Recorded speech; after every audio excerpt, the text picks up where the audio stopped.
Hi, this is David Voss, CCIE 11372, and in this video we are going to cover BGP design. The first thing we're going to do is do an overview of BGP, and then we're going to get a little bit more granular and we'll talk about BGP path attributes, BGP AS path, eBGP versus iBGP, public versus private ASNs, BGP updates, and how BGP advertises routes. All this information you will need to know to understand how to properly design BGP and do well on this portion of the CCDA exam. So let's go ahead and begin with an overview of BGP. BGP is an exterior gateway protocol that uses autonomous system numbers.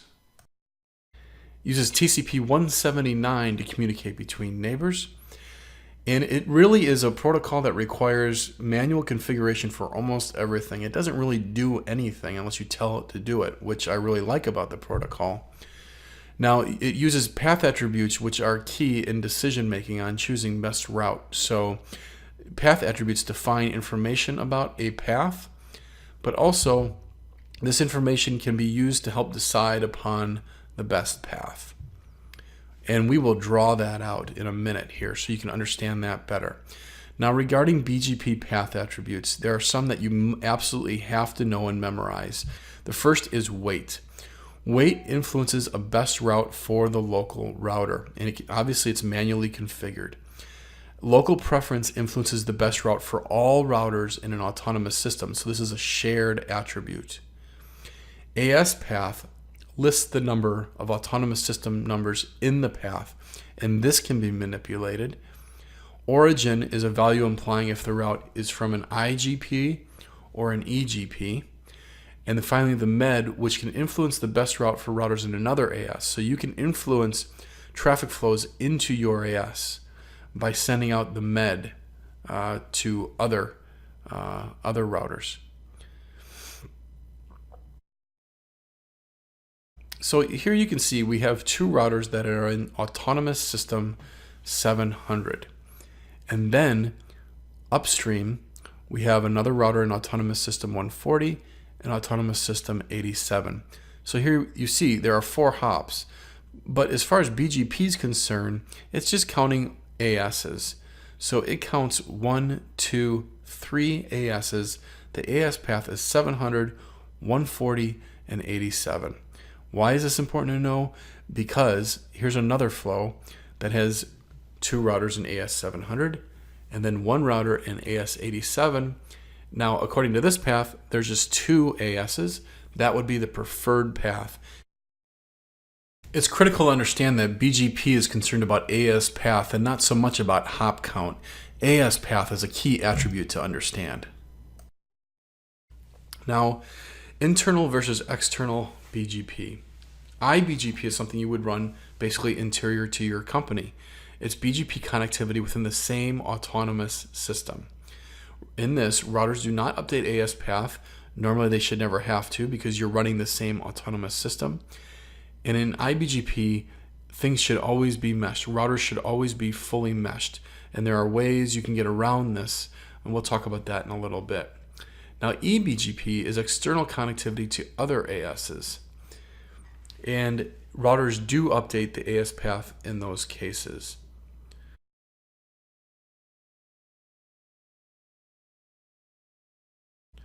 So let's say we have an autonomous system 200, and in our company we're running iBGP full mesh between all routers.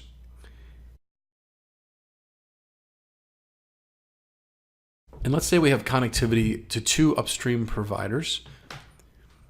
One is Autonomous System 301 and the other provider is Autonomous System 450. Now, between ourselves and our providers, we are running eBGP because it's 2 different ASs. And internally, we are running iBGP because we are communicating between the same AS. Now, configuration between iBGP and eBGP is quite similar. The main difference is you're choosing to communicate with the same AS or a different AS. Now let's say we want to communicate to a web server over the internet. And we have a certain amount of hops. Now, let's say one of those paths through AS450 takes us through quite a few more hops, but it takes us through fewer ASs. So let's just say, for example, we go through AS900 and then AS100. So that's 450, 900, and 100. Those are the three ASs we traverse in order to reach that route. Now let's say on this flow through Autonomous System 301, we go through fewer hops but more ASs.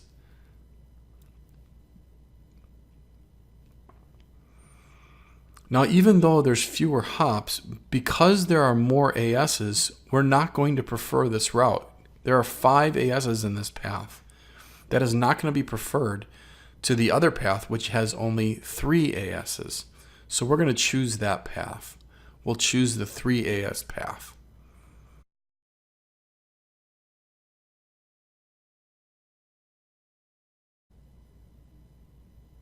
Now let's say we're running a web server inside of our company, and we're running iBGP between these 3 routers, and we're connecting to 2 upstream providers using eBGP.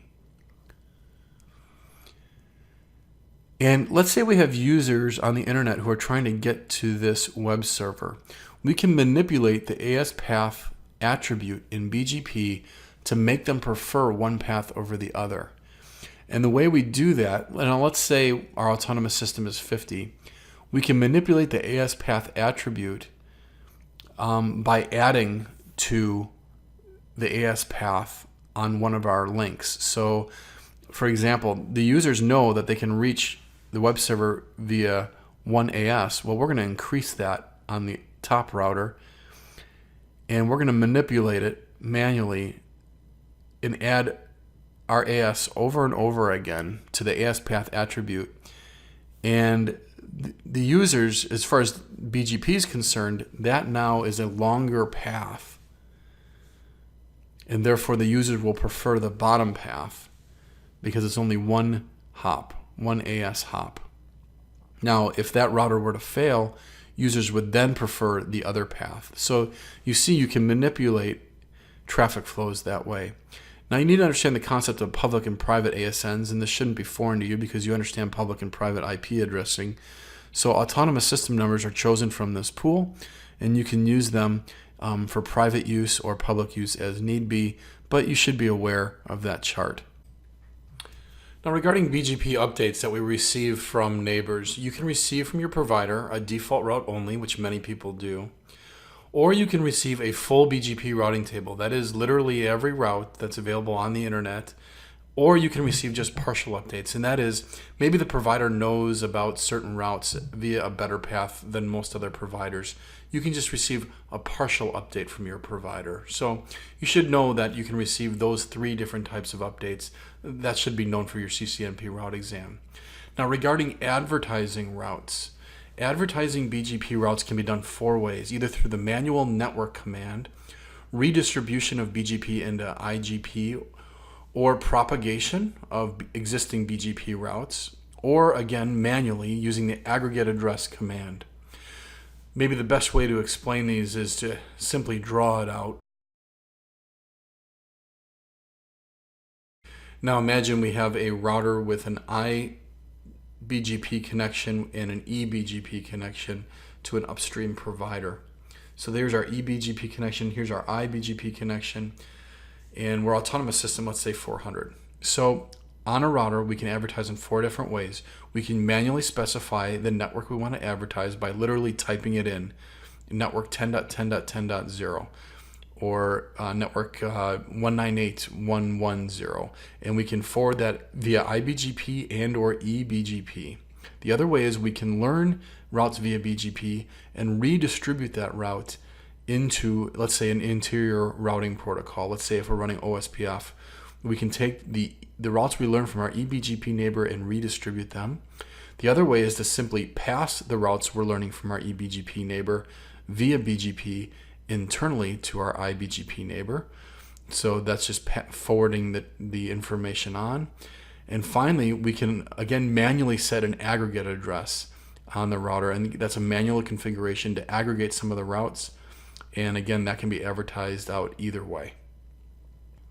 So the rule of synchronization in BGP, you should simply know this, that BGP will not advertise a route unless it knows about that route via an IGP. That's what you really need to know for the exam.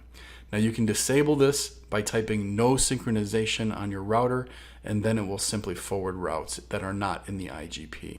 So here's what you've learned. You've received an overview of BGP, and we dug in a little bit on BGP path attributes, AS path, eBGP and iBGP, public and private ASNs, BGP updates, and then the advertisement of routes.